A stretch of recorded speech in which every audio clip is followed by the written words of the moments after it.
Welcome to this lecture in which you will learn how to promote sustainable food and make it really attractive. This lecture is based on a set of researches that showed how to catch the attention of guests also in unusual food or food that not everybody eats. This is very important for sustainability because we have to use an approach from nose to tail, so by using all the parts of the animal, and from leaves to roots by using all the parts of the plants. This was the normality in the past. In the past, with few resources, we used everything of animals and vegetables. We have to come back also because many of the body parts of the animal or the parts of the vegetables that we don't usually eat are nutritious and healthy and also have very good properties. So it's not only about sustainability, it's also about health.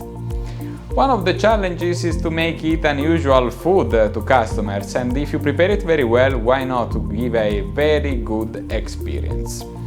In the past, in the period of war, there was a very important advertising to promote the consumption of organ meat because it was not eaten by all but very present and also something that is generally wasted.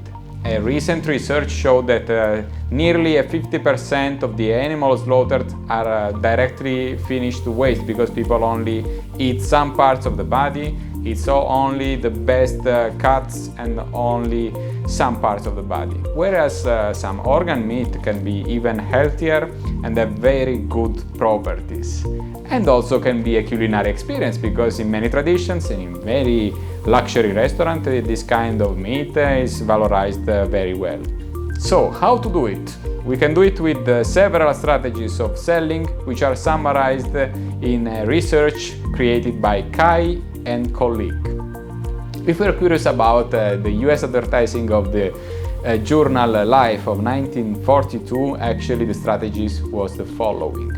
The strategies was to show that organ meat, which was called variety meat, so without using the word organ, is that it's nutritious and the properties are similar to other types of meat, that in other culture these are a delicacy, and also that there are some better properties in terms of vitamins for the customers. So it was something to create attention to the general audience to a type of meat that was actually wasted. But now we have to use other strategies. This research by Kai and colleague, which is very recent, interviewed 20 actors of the restaurant, so professional chefs, good ones, and the representative of big restaurant chains that proposed organ meat to the general population and sold very well. One suggestion is the following: tell the truth. Tell the truth is very important, first for transparency, but second because you don't want to create a misleading situation with your customer. Maybe that customer rejects a lot a specific ingredient. If you don't tell things clearly, you can have a asymmetry with your customer. So tell the truth, mention what's inside the dish, but maybe you can focus on a specific angle. You can focus the attention, for example, not only on the ingredient. This is the ingredient, this is the organ, which is a minimal description. Move the attention, for example, on the way in which that ingredient is cooked, maybe very slowly cooked, or move the attention to an expectation of taste or an expectation of texture of that one. So you have to tell the truth, but you have to move the angle and the point of view of your guest. A second thing you can do, which is a suggestion, is to reduce the quantity.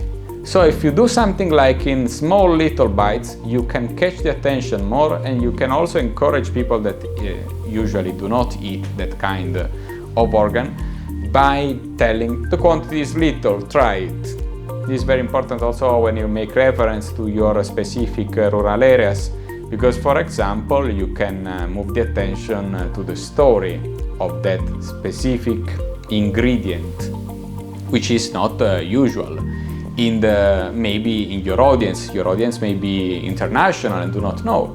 but you can stimulate the attention, the curiosity, the sense of adventure by proposing organ meat which are typical from your region. For example, for my province, which is Foggia in the southern Italy, we prepare torcinelli. Torcinelli is the intestines, and this is not eaten by many people, but it's excellent, I can assure you. But you can use this sense of adventure to stimulate your audience to try it, because it's very, very good. Another thing you can do, and you can teach waiters to do this, is to read the table. Try to understand how the table is open to try new things, and read the body language of your customers while proposing different type of food. Maybe you can also just mention this option and just catch the attention of your customers in this. One thing which is very interesting and possible to do is also to include this kind of organ meat in a sequence. If you include it in a tasting menu, you will encourage the person to try it, because it's inside the sequence. If you give a motivation to users and to customers to try, or maybe because there is a sequence, or maybe because there is a reason of expectation of taste, you will give them extra motivation, and the guests will be more motivated to try. Because as you can imagine, organ meat have a strong flavor, so you can use this strong flavor as a game, as a sequence. Inside a sequence, the person will understand that will be a reason of trying that sequence of meat.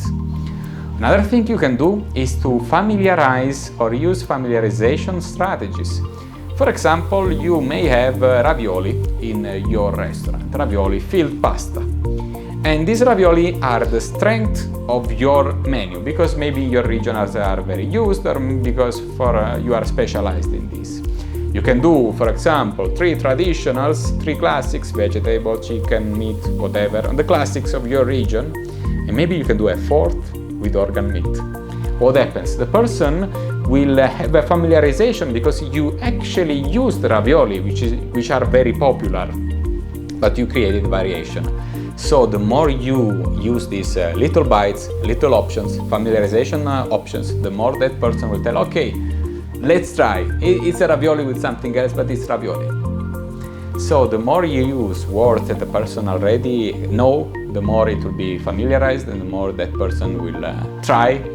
And you will show, of course, that if you have the great skills, you can adopt these skills and propose excellent food preparation with parts of the ingredients that not all people eat, like organ meat, but also roots or other parts of the vegetables that people usually do not eat.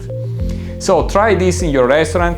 I thank you very much for your participation in this module. Thank you.